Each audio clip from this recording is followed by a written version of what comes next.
it in Spanish. Digan Cristo, Cristo, Cristo, Cristo. Doesn't matter what language you sing tonight, just lift him up. Cristo, Cristo, Cristo. Como tú no hay nadie. Cristo, Cristo, Cristo. You're in a class all by yourself. Cristo, Cristo, Cristo. Oh, Cristo. Cristo, Cristo, Cristo. Como tú no hay nadie. Oh, Cristo, Cristo, Cristo. Como tú no hay nadie. Oh, Cristo, Cristo, Cristo.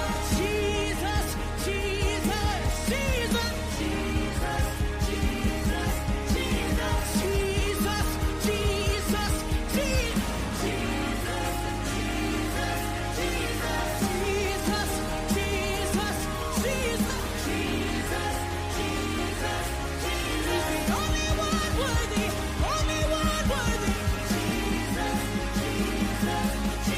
Everybody can hear you sing it tonight. Say, we worship, adore you, we declare, nobody like you. Hey, we worship, hey, adore you, we declare, nobody like you. Come on, say, we worship, adore you, and we declare, nobody like you. We worship, adore you, we declare, nobody like you. We worship, adore you, we declare, nobody like you. We worship you, Jesus, our holy God. We declare, nobody like you. We worship. But because she saw it, and because she kept being consistent, I'm trying to help you because there's some miracles that happen that we're not acknowledging as miracles because they feel so impractical. But I want you to understand that there are some things that God will do just because you set your mind to it and you put discipline behind it and you have become fit for glory. Now you are a host of a miracle. And somebody looking at you, how did you lose 100 pounds? Jesus did it. I don't know how it happened, but the Lord did it. How you get out of a wheelchair? I don't know, but the Lord did it. How did the diagnosis of lupus change? I don't know, but God did it. Everybody to hear you sing it tonight. Say, we worship, adore you, we declare, nobody like you. Hey, we worship, hey, adore you, we declare, nobody like you. Come on, say, we worship, adore you, and we declare, nobody like you. We worship, adore you, we declare, nobody like you. We worship, adore you, we declare, nobody like you. We worship you, Jesus, our holy God. We declare, nobody like you. We worship.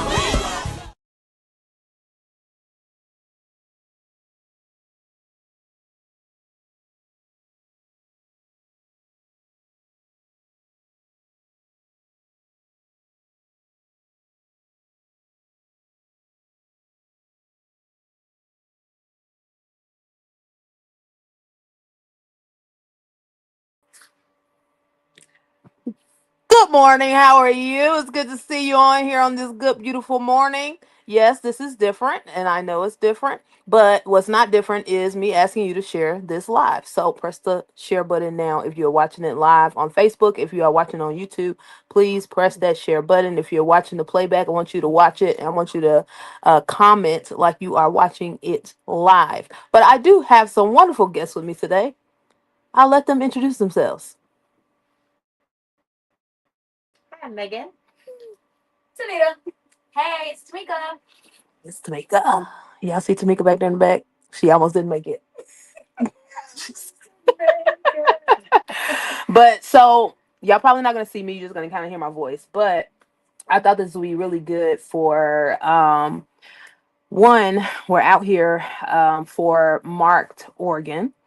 And so that does kind of put a pause on our marked podcast in the mornings. But I know I owed you guys one from this morning. And I thought that it would be wonderful to kind of have a discussion. It kind of started a little earlier this morning over lunch or brunch, I guess you could say. And we were talking about love. We were talking about different aspects of love and how God loves, and just sharing just different perspectives. And so I thought it would be a good discussion to have this particular live, which would be that love is not controlling. And really, what I want to say is that love is filled with freedom. Love doesn't try to manipulate. Love doesn't try to keep in like a box, or make people do what you want them to do in order to earn love. It's very freeing in nature, especially if we're comparing it to the nature of God.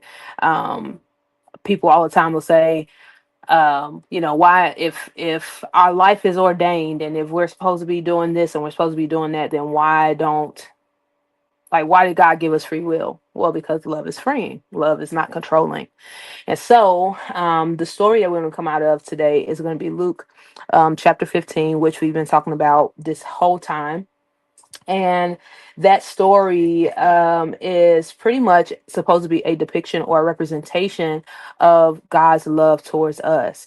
And I think the beautiful thing about it is that there's one father, right? And then there's two different types of sons. And so even though we're not going to go through the full story, we're just going to kind of focus on the first two verses of this story. Um, some of us have been the younger son in the season and been the older son in the season, and we'll talk about the older son a little bit later in this series. But I want to talk about dealing with someone that is immature, someone that potentially may be childish, someone that may be in complete rejection or resistance in the way that you love, or maybe the way that you're loved, the way that you're being required to love, you're not getting that in return. How do you love like God? Like, how do you love well? And so this story is definitely a depiction of that. So the first thing we're going to do is we're going to read the story. We're going to read the first two verses, and then I'm going to ask the first question and kind of let them answer accordingly. Okay, so Luke chapter 15, verses, actually it's 11, 12, 13. It says, Then he said, A certain man had two sons, and the younger of them said to his father, Father, give me the portion of goods that fall to me. So he divided to them his livelihood. And not many days after, the younger son gathered all together, journeyed to a far country, and there wasted his possessions with prodigal living. Okay, so again, just those couple of verses. Yes, we know the whole story, but when I read those first couple of verses, what I seen in there was that the father had ample and justifiable reason to pretty much try to control the situation or try to control the son, and then label it as love. And so the first question I asked them was pretty much, were there any circumstances in their life, or can they think of any times or moments where they enforced their preferences, and then they called it love? Enforce their preferences and then call it love. So Megan, you can go first if you like. Well, let's see. So I was thinking about this, and then I was just thinking, to me, like, I think it's a pattern over time and space I've had, probably from even childhood, but like I look for certain scenarios, spaces of people, and I look for like what I always called it, like, love, and this is what I love, and I know I am loved, when in all actuality a lot of it is because I feel or felt safe. Okay. And so I was like, like, is that really love then? I don't know. Mhm. So that's got me kind of wondering now. Yeah, I think that reminds me of I think Paul was saying like love is not like self-seeking, like sometimes when we are in a relationship with a person or even just dealing with a person and it kind of demands love from us, we kind of look at where the benefit is coming from before we actually give that person exactly or all of what they need. Now, where we're not like that per se is potentially with children. Like we almost kind of accommodate their immaturity and like their expectation, like Right. they're expecting you to like still feed them after they just totally disrespected you, right? And it's like, what? No, of course I would not starve you to death, even though you don't deserve to eat. But it's like, yes, they do deserve to eat, but in your mind you kind of dismiss the behavior. But say it's an adult, you're like, oh, absolutely, I'm not feeding you, right? So um it I think about how we've been in scenarios where not only is it about preference but it's also about benefit. I like how you said like certain scenarios I did what I need to do in order for me to feel safe, not necessarily caring if they felt safe or not, or if I'm even with that, it's like you do care if they feel safe, but I feel like I need to be safe more than you feel safe. Unless you tell me that you're not safe, now I don't feel safe anymore. So now I'm trying to accommodate you being safe, and so I can be safe again. So much striving. Oh my god. That's crazy, huh? But okay, all right. Tamika, since you giving me eye contact, go ahead. I would say from a relational standpoint, it's being self-righteous and having to be in control. And having to be in control, knowing that um, my preference is for me, again, to feel safe. Mm-hmm.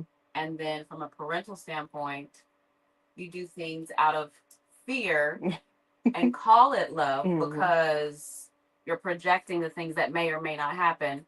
You don't really know. Yeah. I may let you go out tonight to the movies with your friends, but not with these friends. With these friends, because I know these friends are safe for you, but not these ones. Not knowing that they may still be safe, they may still have the best interest with my child at hand, but because we don't actually know their background or any of the things, we have to control the situation. Yeah. Yeah, definitely. What about you, Tanita? Um, do you know a scenario or maybe even just have a statement about enforcing preferences, and calling it love? So I was gonna mention kids too, because I see it a lot in my parenting, but I think it definitely came from my upbringing. One example was I wanted to go to school in a certain city, Mm-hmm. and then my parents were like, no, they were just like, no. And I didn't understand why. And then I asked them, once I was an adult, and it was, well, the reason why I said no was because what I experienced when I was there. And I was like, well, this is like the 2000s. It's not like that anymore.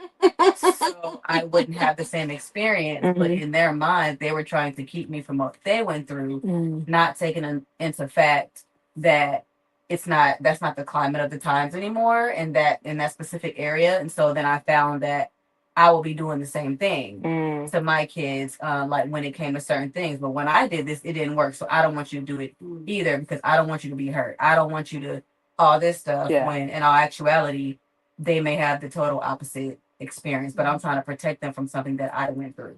So that's how I enforce my preferences. And then I love you. I don't want you to go through what I went through. So therefore, no.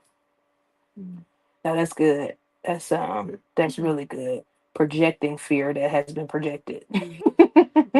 It becomes this cycle. And it's crazy because sometimes you have to really kind of reflect on how you love, like how you love, what your perspective of love is, how you receive love, and is it a generational cycle of love? Like how love has been presented to you or how you've seen someone love or receive love or whichever. Like where do we learn love from? Parents. Yeah, we do. Right or wrong. Right. Whether it's right or wrong, and then we make adjustments on our own True. I didn't like that. Right, That's weird. right. I'm gonna do this and I'm gonna do that. And it's so funny because like so everybody always hear me talk about growing up in the hood and all this stuff. But I didn't grow up broke. I didn't grow up poor. Like I was in the hood, but I didn't know I was in the hood until I got older. It was like, oh girl, you was in the hood. You know? But like my parents had, their own house. We was the only kids on the block with a whole playground in our backyard. We had we had a playroom, whole play basement, everything, and then my grandma and my grandpa, they lived around the corner, so we would always see them. They picked us up from school. Like we had a great life in the hood. But what I learned too was that there were things that I did not have, not because I couldn't have them, but because my mom and my dad never had them. And so they never gave them to us. So I wasn't exposed to it. I wanted them, but I wasn't exposed to them. And so when I got older, I said, oh, I'm going to make sure my kids have everything that they want and need and all this stuff. Then now be looking at themselves and be like, you're ungrateful. But, it's almost like you need that depravity, you know what I'm saying, in order to like just really appreciate Yeah. having, And so then I'm thinking about thinking about this man with his son, right? And so he has an opportunity to say no, like this don't even belong to you yet because I'm not dead, right? But I'm gonna give it to you anyway. And so then you're like, well, that's not love if you already know that he's getting ready to be raggedy with it. And then you let him leave out the house with it. It's one thing for me to give you all your money in my house, but then let you leave out, go this a journey off a ways, that's what it says. And then that's where you mishandle it at somewhere else, right? But then thinking about the man where he could have totally tried to control his son and called it discipline, right? But instead he allowed consequences to teach him, you know and so then you think about how God loves, right? So of course he chastises or he disciplines those that he loves, right? So discipline has a place, but then consequences have a place too. Because there's some things that we just would not learn if we did not go through certain circumstances and crack our face. We wouldn't even know who loved us until we was in those circumstances and those situations where, we I don't know, felt like kind of we had the short end of the stick, or like we were. I wouldn't say short end of the stick because I'm trying to think of like a word to describe this man's um scenario. I guess like you out here with your butt out, and you had like he even was able to reflect on his father and was like, oh, I could go back to my dad and I could be one of his servants. Oh, you can, huh? Your dad is just that forgiving. He's just that welcoming, that he would allow you back in his house, and then he gonna pay you to work for him, because when he pay you, you actually paying him back for what he gave you. You know what I'm saying? Like just the mindset. So it shows you what type of father you have. And you did not love him well according to what you know about him. Then he didn't even do you how he could have did you. Wow. And even if we say, well, you should have been a father, right? You should have told him, no, you're not ready to do this.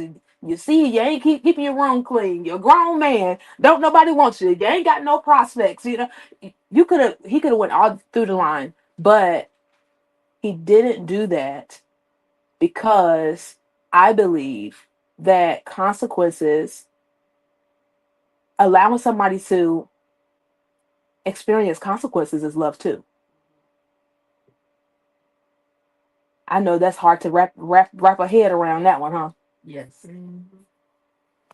In some things, I'm like, all right, I told you not to touch the stove, so now if you touch it, you touch it, so now you're gonna learn. But because that's kind of more controlled. They're not gonna keep their hand on the stove for 2 minutes. They're gonna, it's a quick pan. I'm not gonna do that again. But sending your child across the country, like that feels irresponsible as a parent. Now, again, this is not a little kid. This is a grown man. You've been in my home. You see me be an example to you. Well, You chose to be a whole nother way. And it's beyond, oh, you beyond 18 or you're past 18 years old. It's no, you should have the capacity of what you're asking for. If you're asking me for what you're asking me for, then you should have the capacity for it. And so ultimately, that man probably needed to experience that in order for him to develop and to become the man that he needed to be and to acknowledge what type of father he had. wow.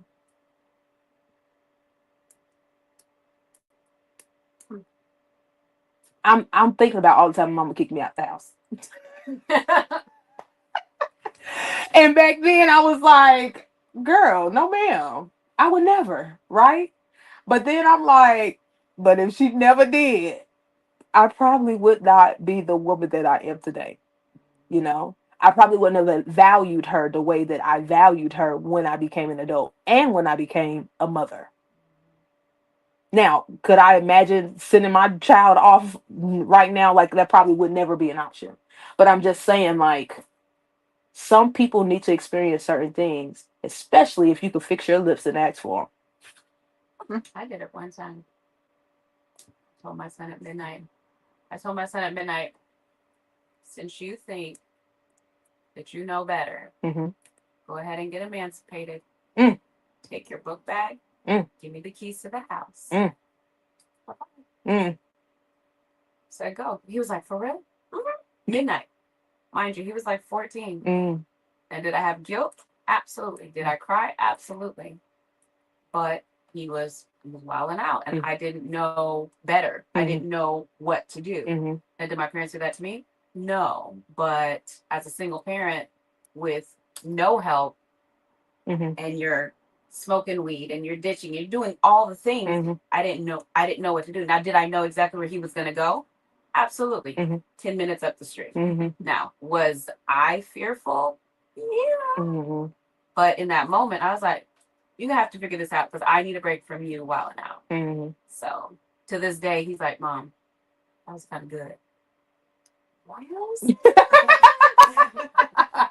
Because what was happening internally said none of that. Right. But he now understands the consequences of your actions. Mhm. So Yeah. When do you learn that though? When do you learn the consequences of your actions if someone keeps loving you so well that you never they just keep catching you right Yeah. before you fall and you just keep doing the same thing over and over again. I look at JJ. JJ's 3 years old. JJ is grown, okay? He's grown enough to know that when you jump off this bed, if nobody is there to catch you, you're going to break something. It's going to hurt you, you know? Now, you may not know to the extent in which it may hurt you, but you do know it will hurt. Right. And so when I tell you, he no warning, no nothing. He just jumps in the air and just knows that somebody is going to catch him. And ironically, his sisters or somebody is standing right there. And like they were like, oh, you know, so they about to break their neck trying to catch him. And he's laughing, he's joking, he thinks it's funny, but I'm like, man of God, turn 6 and do that. your big old self. You get what I'm saying? Turn 12 and think that when you jump off the bed, somebody is going to do a doggone volleyball slide to catch you. No, sir. It's not going to happen. Right. But if you don't ever hit the floor, hit your butt, How are you gonna know? stub your toe on the way down, how will you know that there is danger? How will you know? And it's not like I'm saying, all right, move out the way, Declan, you know, where he's mid-air. I would never do that, you know, as a mother. But then it gets to a point where I'm also not going to worry myself to death when I'm not around, you know, to try to coddle him into developing and being, because potentially that might be why this man is the way that he is, you know. And because when you was talking about, he said, I didn't know. That's one thing that we don't talk about either, is loving from a I don't know. You know what I'm saying? Like, I have no idea. This seems like the best thing for me, but I'm still loving you maturely for my capacity and my state right here in this moment. You know, it's not like I know that that's dangerous and I'm like, go ahead, bye.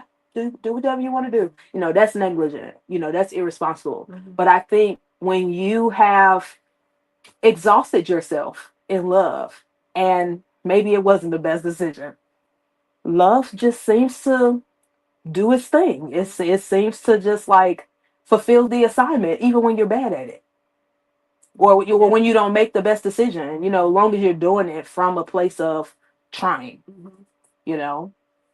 Um, yeah. How would this man know? How would he know that you can go broke and that you can actually not be able to afford anything? You be out here rolling around in the pigs and trying to eat what they eat. And you got a father that's a king that has Everything. big old house. You got your own room. You had your you Right. laundry done, all the stuff. Now you in the same outfit every day, all day, Oh my gosh. for at least a week, Yeah. smelling like pig. Oh my god. Yeah. You know. So then why does accommodating fear feel like love?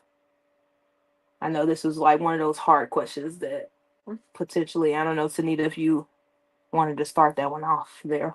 Yeah, I mean, I put because it feels as if I'm keeping the parties involved safe from what could be.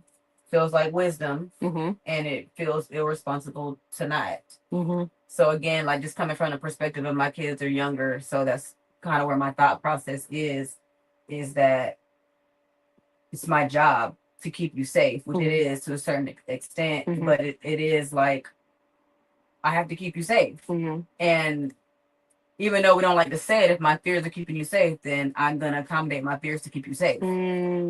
Because I don't know. Since I don't know, what I do know is what happened with me. Mm-hmm. And so if I let you do a little bit, I'm still gonna keep you at arm's length. Like I wasn't allowed to go anywhere when I was growing up, but I'll let you go if there's a chaperone.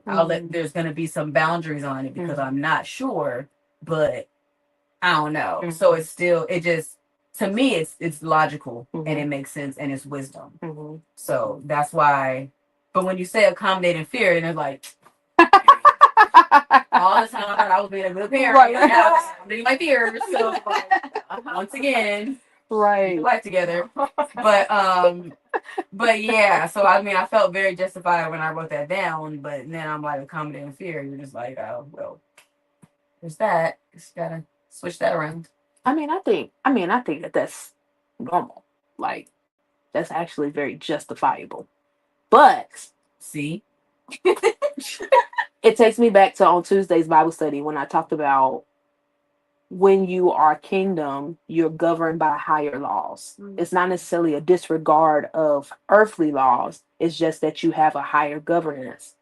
Yeah. So then, how do you? Sorry. Yes. How do you know where's the line between you're not doing that because that's stupid, right? Versus okay, well, we're just gonna, kingdom culture. Where is the line? You know what I'm saying? Where is there one? And then if there's not one, what are we doing? How do we operate in the in between? That's a good question too. So I think operating in the in between is kind of evaluating who you're loving, who you're dealing with. Like Isaiah. Very intelligent young man. So he's one that you could have a conversation. He do something crazy, or he wants to do something that you feel like is not very smart. So if this was to happen, what would be your response? Or potentially it could be I don't even want to go down that route because I think that's still kind of controlling a little bit, but more so of like what type of child you raised. And so potentially even trying to beef up the parts that ain't all the way there.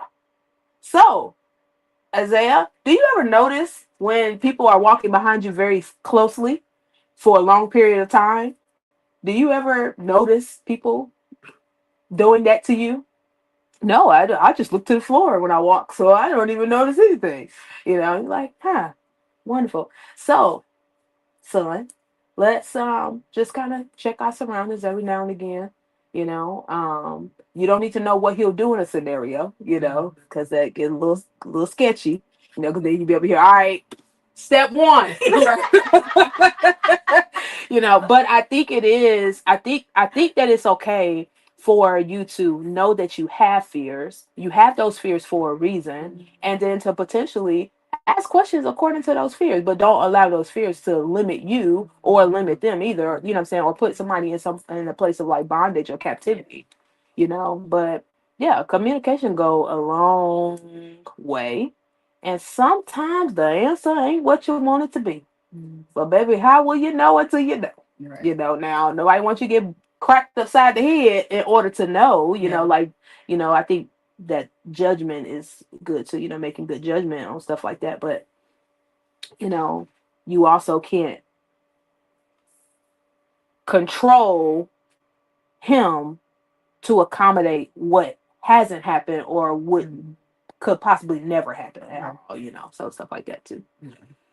Yeah. Um. Okay. What about you, Megan? Uh, well, so I was thinking like I know there's been many times that I have been like because I'm like I like to know that my husband is safe. He travels a lot, so then there's times that he's not traveling, and then I'll try and hear from him in a whole day, and I don't hear from him all day, and then I'm like, but are you okay? Like, I haven't heard from you. And then I start getting this like panic and I haven't heard and I'm like wondering if he's okay. I'm like wondering if he's okay. And then I realize like I really want to know that he's okay. And I think it's because I love him, I want to make sure he's safe and that nothing happened to him in the day or that he didn't like not wake up or something. And but then I'm realizing as I'm processing this because the Bible says there's no fear in love. So then actually if I am fearing something happening, then I'm really wanting to know where he is or that he's okay because I that makes me feel in control. It makes me feel like everything's as it should be, which is control. And so it's another one of those like it's not really love. So like it's This is getting intense. Ah, interesting.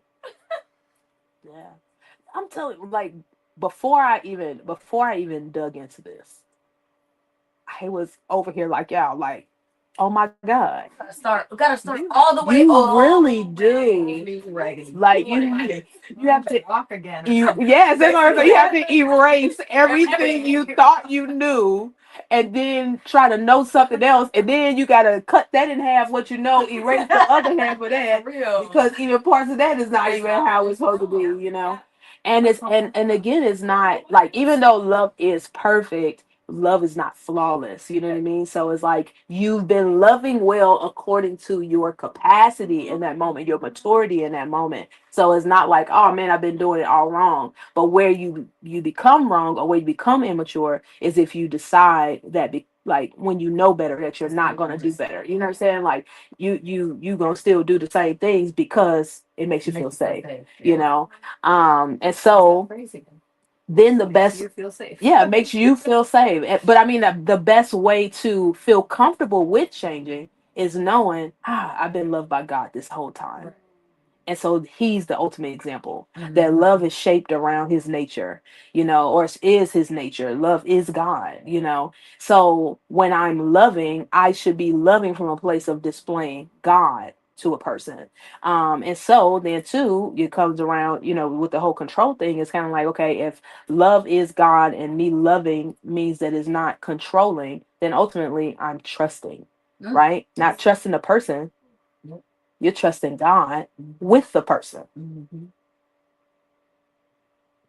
And I think that even in this story, that's what we're learning here with the father and the son is it's not that he didn't care.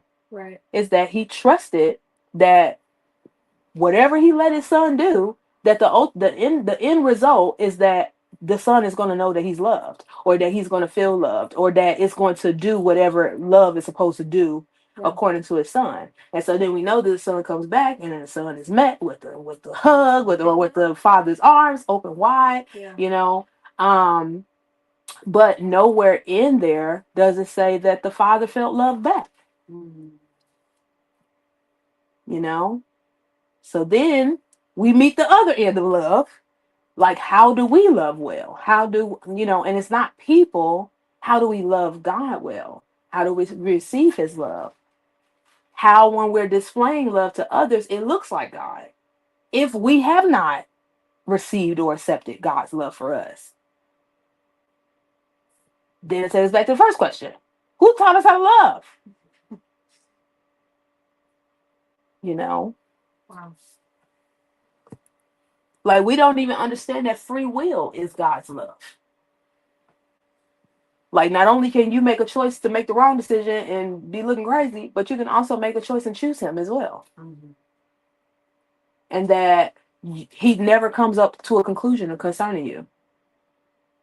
You know, like you're always sitting in the middle of a choice or freedom. And that's how he loves you. I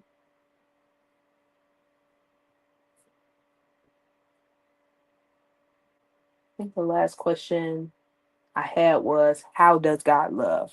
From your perspective, how does God love? Or maybe even to, how did you think he loved and how do you feel like he loves now? That we had this, this discussion. You want to answer, Tamika? Yeah, Tamika, you're good. Unless you want to answer the other question. I have answers for both questions. So. Okay, go ahead. Give us the answer for your last one and then we'll.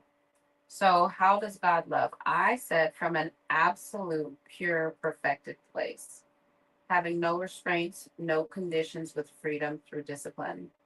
And then I said, pertaining to the prodigal son, he has complete autonomy, and because he's incapable of being mature with his inheritance, he just carelessly blew it, and he was still able to go back and be loved. Yeah, that's good. So what would you use? I got my dictionary, my source. Even going back to history, in that culture, the fact that he even asked his dad for that money while his dad was still alive was disrespectful. And then your dad gave it to you, so he let you disrespect him, and he still loved you. Still was waiting still for him to come back. Do you understand how? But even if we just go down a couple more verses, okay? So he's waiting for him, but this is a king. In order for a king to run, he got to lift up his little gown thing, right? Which means his legs are showing. That is disgraceful. Wow. So not only does a father come with open arms, but then he's willing to humiliate himself just to love his disrespectful son well. Dishonorable, inconsiderate, conditional, wagging.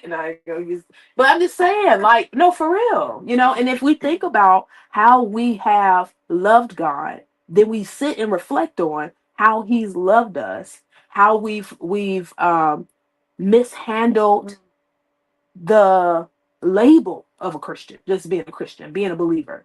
We've mishandled opportunities and relationships and all the stuff, for the sake of accommodating fear, for the sake of feeling safe, for the sake of our own benefit, our own self-righteousness, our own selfish intentions, ill intentions, selfish ambitions, all those things, pride.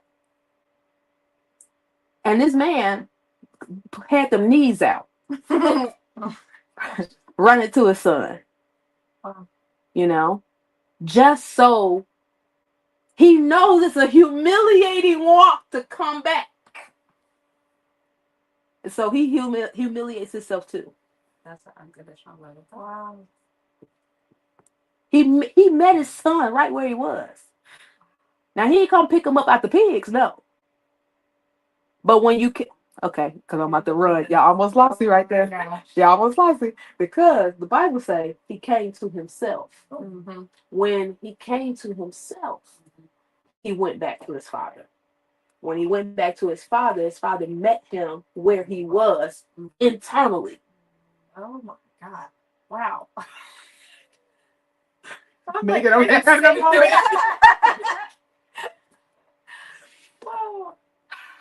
Yeah. Man. Mature love. Unconditional love. That's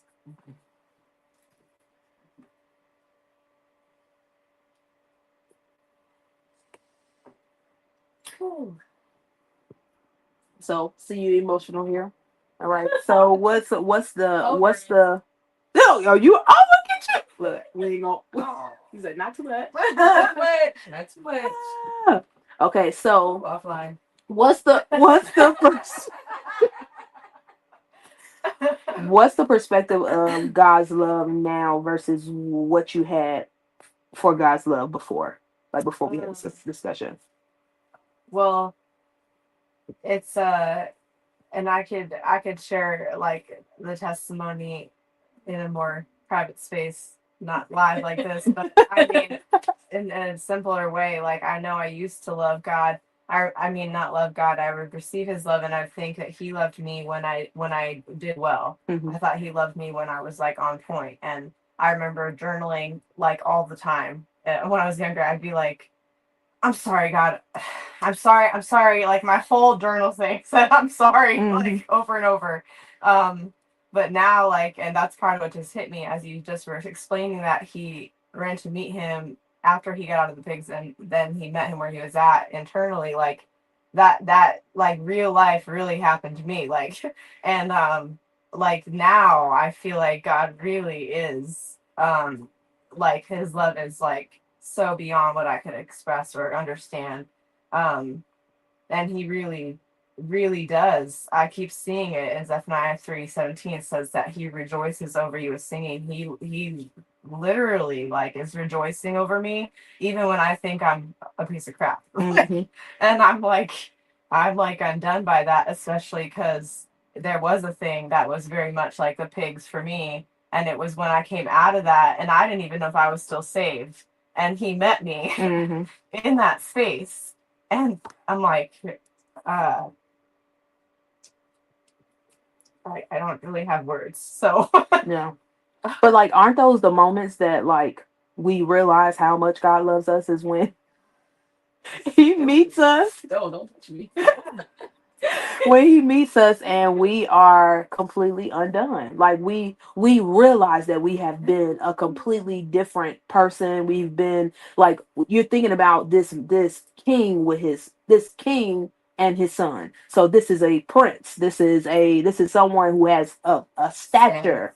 You know, this is a person that has an inheritance, like an inheritance that's beyond money, but inheritance that even goes down to influence and all those things that come along with that. And you literally threw all of that away to have whatever it is that you desire, whatever accommodation that you needed internally, whatever you needed to shape your ego, make you feel valuable and important. You risked that, and then you went to go live as somebody else. And when you came to yourself, you were still who you were, but you were in the lowest state of who you were. So he's still the son of the king. You don't look like the son of the king. You don't feel like, you don't smell like, you're not thinking like the son of the king because you've been thinking like somebody else the whole time, even when you discover what your true identity is. And then when you discover your true identity, the first thing that you think is, oh, I'll go and serve my way through. I'll go work my way back into good graces with my father. It's okay. Because I have to lose again. wow. You go work yourself back into his arms, and he's like, and so then when you move forward in, okay, I got a good idea. I'm a fast. I got a good idea. I'm a pray until something breaks. And that first day he tear your tail up because he comes and he meets you. I remember one time I was in a vision and my head was down and I was getting ready to go into prayer, but I had this feeling like I needed to repent before Jesus came. But then once I started repenting, Jesus came. I was like, oh my God, he's going to hear. He's going to hear everything I need to repent for. And so I'm repenting and I'm feeling the presence of the Lord. And so then I'm just weeping. And so then he says, um, what did he say to me? It was a while ago. He was like something similar to like, "I'm not ashamed of you," and I'm like, because I'm like so shameful that you just heard everything that I had to repent from, and he's like, "I'm not ashamed of you," and so then he said to me, he says, "Don't ever come to me with your head down. Hold your head up." So then, as we go further down the line of just our encounter and our time together or whatever, something else happened, and I put my head down again. He said, "Monet, did I tell you, don't put your head down?" Yes, Lord. But that was such a comforting moment because I'm like, as much as I would like to just sit in the shame of my imperfections, and it ain't even like I'm bad in my eyes, you know what I'm saying? But I'm just like, or even in the eyes of other people potentially, but I'm just like, I'm not perfect. That's why I can have this conversation with the conversation that we had earlier. That's why I can have that conversation because I'm like, I know what it feels like to want to be perfect, and you're not. Then when you discover, oh my God, I'm not. Shame comes, guilt comes. You feel like you have to work your way into some type of status or into some type of relationship or, to receive something from God. And he's just like, you are who you trying to work to be. Wow. You trying to work to be a daughter, and you already are. Wow. Just act like it. What does say? Act like it before you see it, before you receive it. That's what faith is. It's impossible for us to please God without faith. Why? Because you have to condition yourself to be able to do, even if you don't feel. Do, even if you don't smell. Man, the guy came in and said, "Oh, I'm just gonna serve. He has workers. You gonna pay off the debt with the money I paid you. That's a good idea, huh?" Say Jesus paid it all, and you just gonna work yourself into some love, huh? Oh my God. No, you cannot. Wow. Huh. So love is freeing. Who didn't get the answer? That wants the answer. How does God love now to you compared to before?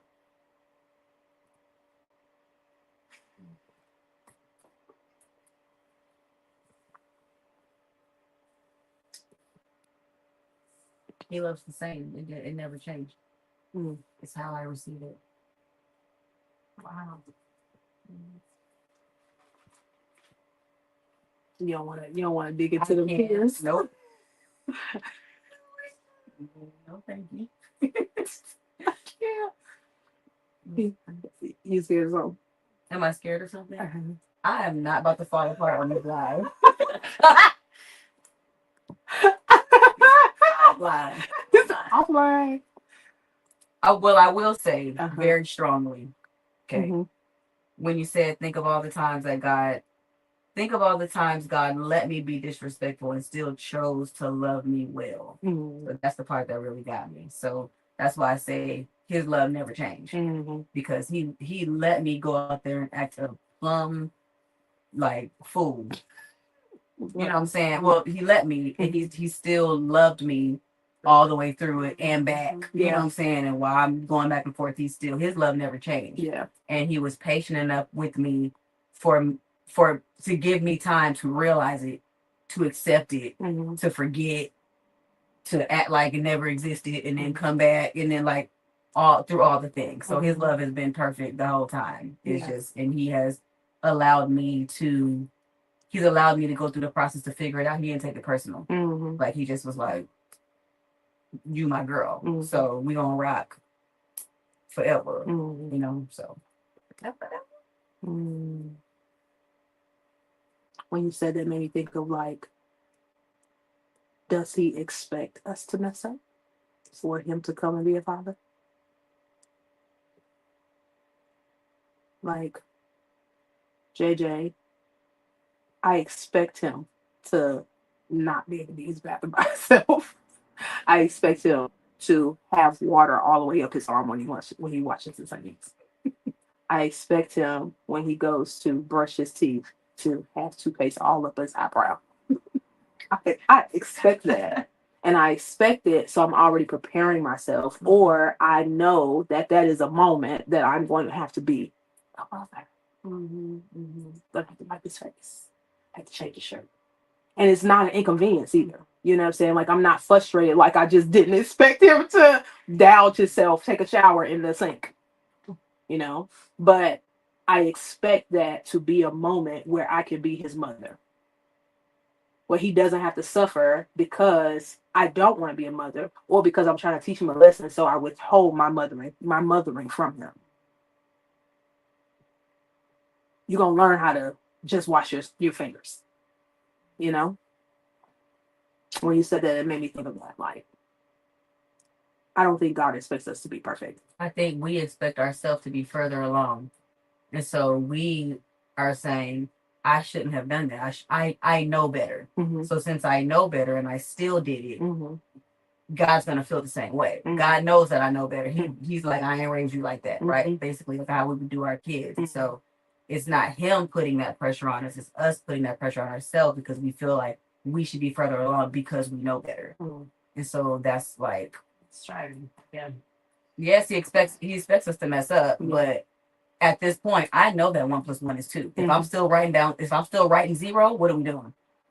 Mhm. You know, like Mhm. what are we doing? Mhm. So it's a disappoint. You disappoint yourself, Mhm. and then it's kind of like you're like, well, you're supposed to feel disappointed because I did know better. Word disappointment. Oh, I think so. you say what? I don't like it either. I don't either. Yep. Your turn. I don't like it. Why? At one point, it was a strong trigger for me Okay. because I was always expected to do this, be a straight A student, be this. You're the Mhm. oldest, do this. Mhm. Set the example. Mm-hmm. Oh, you failed, you're a disappointment for the whole family. Mm. People are looking at the whole family. Mm.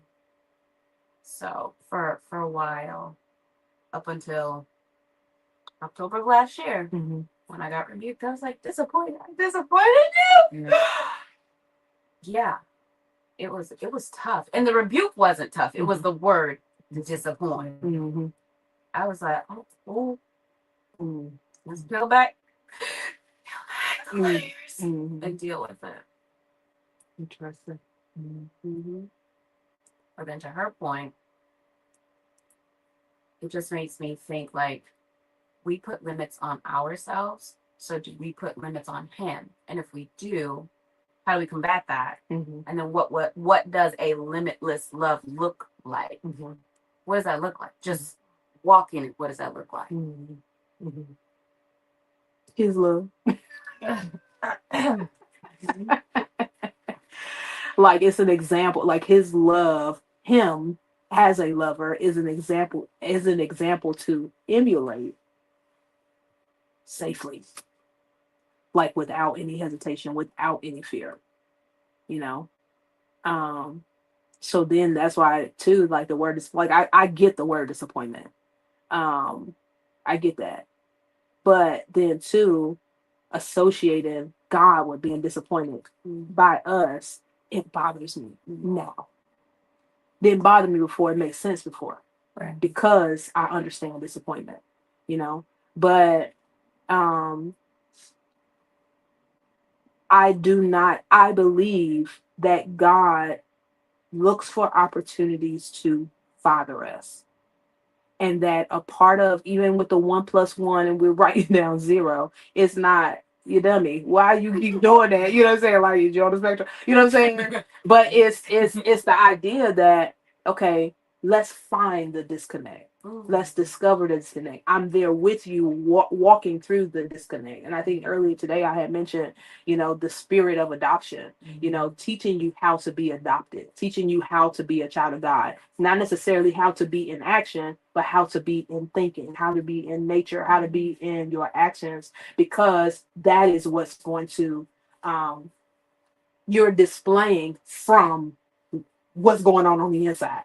And if the inside does not say that I have been adopted into the family of God, then your actions are not going to say that either. Your thinking is not even going to say that. And I quote this all the time about foster kids. Like when they finally get adopted by a family, sometimes they don't unpack all the time. because they're so used to moving house to house to house to house. You know, even down to if they've been in some really bad foster homes, they're anticipating doing something wrong and getting kicked out or being abused or planning they run away, they escape plan, you know. But what you don't realize is that it's safe to change your mindset now. You know, that even though you may be in the same situation or same status, Yeah, there's a couple of things that you just said. Yeah. or the same, even though you may be in the same scenario, you're not with the same person. The person changes. Oh.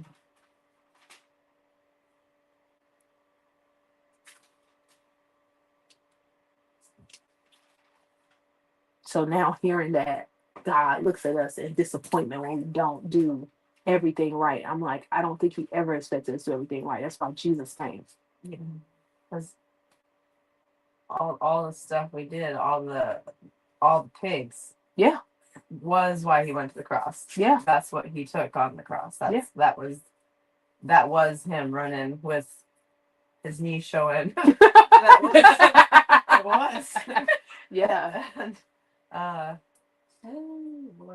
that's why he actually never ever has been disappointed ever in us. He just wants to love us because we were never meant to live and do it on our own.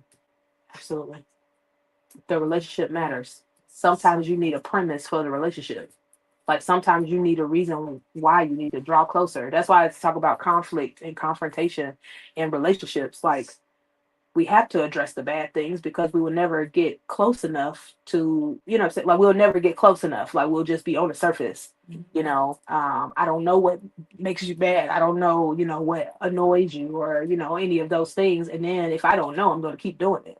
You know, and so then now you have a certain view of me and, you know, like it has this whole little like spiral effect, you know, understand? So it's like, sometimes you have to deal with, like you have to go through the hard thing, you have to go through the consequences, you have to go through the discipline. And love doesn't always feel good, love is not always comfortable, you know, but it is freeing. It does teach you, it does mature you, it doesn't put limits on you, it doesn't even cap you in your thinking capacity either.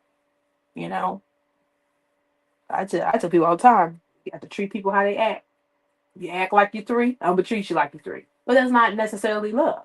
You know, if you act like you're 3, but you really 15, I gotta treat you like you're 15, but I gotta get you from the place of being 3 to getting to 15. You know, and that should be a joy. It should be a pleasure to love somebody to a place of full development, or love somebody to a place of love, perfect love.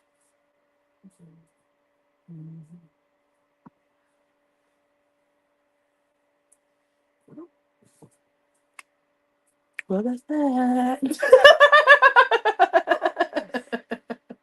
So much here. Wow. Well, I'm sure y'all probably gonna have a lot of things to say in the comments there. A lot of, and feel free to answer all of the questions that I posed, and you know, I won't be able to watch it live with you, but I do look forward to listening to what your perspective will be, you know, for some of these questions, and even just this story alone, the scripture alone. I did try my hardest to stay in verse 11 through 13.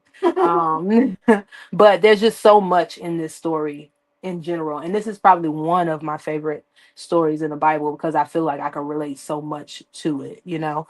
And I feel like other people can as well. And so Friday, we'll go into another perspective of the scripture, but we'll be in verse 14 through 17. And we'll go from there. We'll kind of deal with his mindset of trying to work his way into love. Yeah. All right, y'all. Love y'all. I shall check in with y'all on Friday. Good day. We're ready to hear you sing it tonight. Say, we adore you. We declare nobody like you. Hey, we worship, hey, adore you. We declare nobody like you. Come on, say it. We worship, adore you. And we